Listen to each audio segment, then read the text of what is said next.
ఇక్కడ ఇచ్చిన ప్రసాదాన్ని ఎవ్వరికీ పంచకూడదు. ఈ దేవస్థానానికి వెళ్లిన భక్తులు ప్రతి ఒక్కరూ కూడా ఖాళీ చేతులతో కాక కాసులతో బంగారు నాణేలతో తిరిగి వస్తారు. హాయ్ ఫ్రెండ్స్, ఎలా ఉన్నారు? ఈరోజు నేను చెప్పే ఈ దేవస్థానం గురించి వింటే ఎంతటి వారికైనా సంతోషం కలుగుతుంది. దేవస్థానం అంటే ఇలా ఉంటే బావుంటుంది, ఇలానే ఉండాలి అంటారు.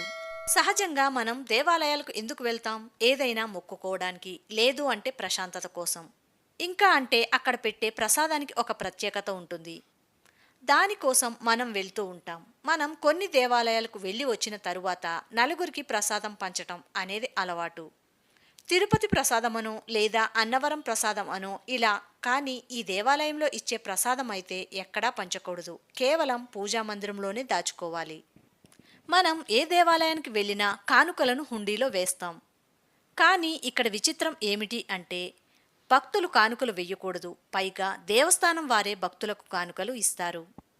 అలా భక్తులకు కానుకలు ఇచ్చే ప్రపంచంలోనే మొదటి దేవస్థానం ఇది. ఇక్కడ భక్తులకు ఏమేమి కానుకగా ఇస్తారు అనేది తెలిస్తే మీరు షాక్ అవుతారు. ఇలాంటి దేవస్థానం ఒకటి ఉంది అని మీకు తెలుసా? అసలు ఎక్కడ ఉంది ఈ దేవస్థానం, ఇక్కడ ఉన్న విశేషాలు ఏమిటి అనేది ఈ వీడియోలో తెలుసుకుందాం.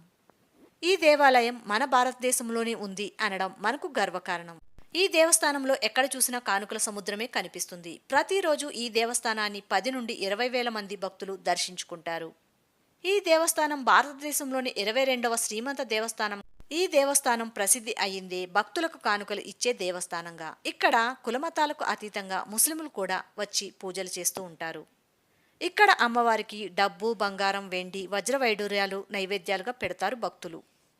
ఇక్కడ అమ్మవారికి వజ్రవైడూర్యాలు కాసులతోనే పూజలు చేస్తారు. వందల ఏళ్ల నుంచి కూడా ఇదే సంప్రదాయం కొనసాగుతుంది అని చెప్తారు ఇక్కడ భక్తులు. అప్పట్లో రాజులు తాము సంపాదించుకున్న సంపదను ఈ అమ్మవారికి నైవేద్యంగా పెట్టేవారట.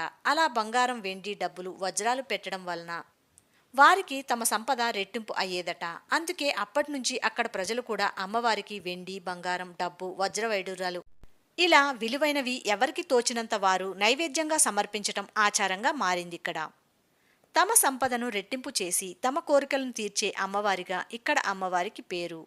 దీపావళికి ముందు ఇక్కడ 5 రోజుల పాటు ధనత్రయోదశి ఉత్సవాలను నిర్వహిస్తారు. ఈ 5 రోజులు దేవస్థానం తలుపులు ముయ్యరు, 24 గంటలు తెరిచే ఉంచుతారు. ఈ 5 రోజులు భక్తులు ఎప్పుడైనా దర్శించుకోవచ్చు. ఇక ఈ 5 రోజులు భక్తులు ఎవ్వరూ కూడా అమ్మవారికి కానుకలు వెయ్యకూడదు, సరికదా? దేవస్థానం వారే భక్తులకు కానుకలు ఇస్తారు. ఏమి కానుకలుగా ఇస్తారు అనేగా మీ ప్రశ్న? బంగారం, వెండి, డబ్బులు ఇస్తారు. ఇంత అని లేదు, దేవస్థానంలో ఉండే అర్చకుల చేతికి ఎంత బంగారం వస్తే అంత ఇస్తారు, ఎంత వెండి వస్తే అంతే ఇస్తారు, ఎన్ని డబ్బులు వస్తే అంత ఇస్తారు. అలా అని డబ్బు, బంగారం, వెండి 3 తీసుకోవచ్చుగా అంటే కుదరదు. ఎవరికి ఏది వస్తే అదే ప్రసాదంగా తీసుకోవాలి. ఈ దేవాలయాన్ని కుబేర నిధిగా చెప్తారు. ఎందుకు అంటే అంతటి సంపద ఉంటుంది ఇక్కడ. దీపావళి సమయంలో అమ్మవారిని మరియు గుడి ప్రాంగణాన్ని అంతటినీ పూలతో కాకుండా డబ్బులు, వెండి, బంగారు ఆభరణాలతో అలంకరించటం అనేది ఇక్కడి ప్రత్యేకత. ఈ 5 రోజులు ఆలయ అలంకారానికి భక్తుల దగ్గర నుంచే డబ్బు, ఆభరణాలను సేకరిస్తారు.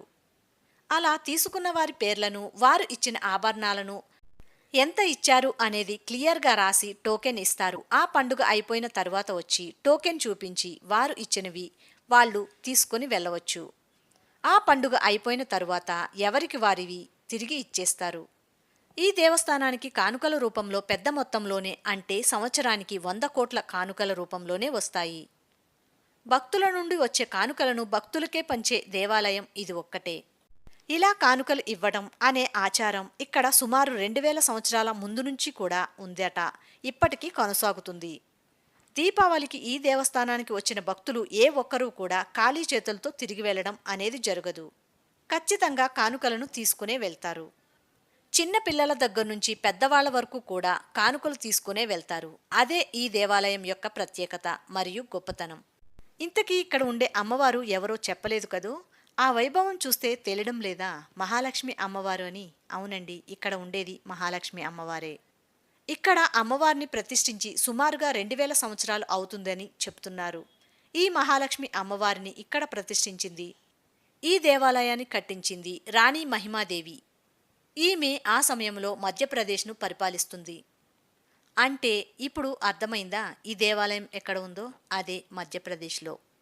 ఈ దేవాలయంలో 3 రకాల లక్ష్మీదేవి విగ్రహాలు ఉన్నాయి. వెండి, బంగారం మరియు శాలిగ్రామ విగ్రహాలు. ఈ 3 కూడా దేవస్థానంలో ఉండే ప్రధాన విగ్రహాలే. ఈ దేవస్థానానికి వచ్చి దర్శించుకుంటే ధన సమస్యలు తీరుతాయి అనేది ఇక్కడి భక్తుల విశ్వాసం. ఇంకొక విశేషం ఏమిటి అంటే ఇక్కడకు వచ్చి అమ్మవారిని మొక్కుకున్నాక అది తీరిన తరువాత మళ్ళీ 30 రోజుల్లోపు మళ్ళీ అమ్మవారిని దర్శించుకోవాలట. ఇది ఇక్కడ అమ్మవారి ఆజ్ఞాట.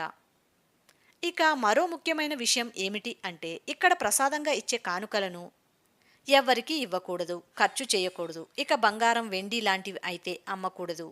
వాటిని పూజా గదిలోనే పెట్టుకోవాలి. ఇంతటి ప్రత్యేకతలు ఉన్న ఈ మహాలక్ష్మి అమ్మవారి దేవస్థానం ఎక్కడ ఉంది, ఎలా వెళ్ళాలి అనేది చూద్దాం. ఈ మహాలక్ష్మి అమ్మవారిని దర్శించుకోవాలి అంటే మధ్యప్రదేశ్ వెళ్లాల్సిందే. మధ్యప్రదేశ్లో ఉన్న రాట్లం నగరానికి 1 కిలోమీటర్ దూరంలోనే ఈ దేవాలయం ఉంది. ఫ్లైట్లో అయితే ఇండోర్ ఎయిర్పోర్ట్లో దిగి అక్కడి నుంచి బస్సులో వెళ్ళాలి.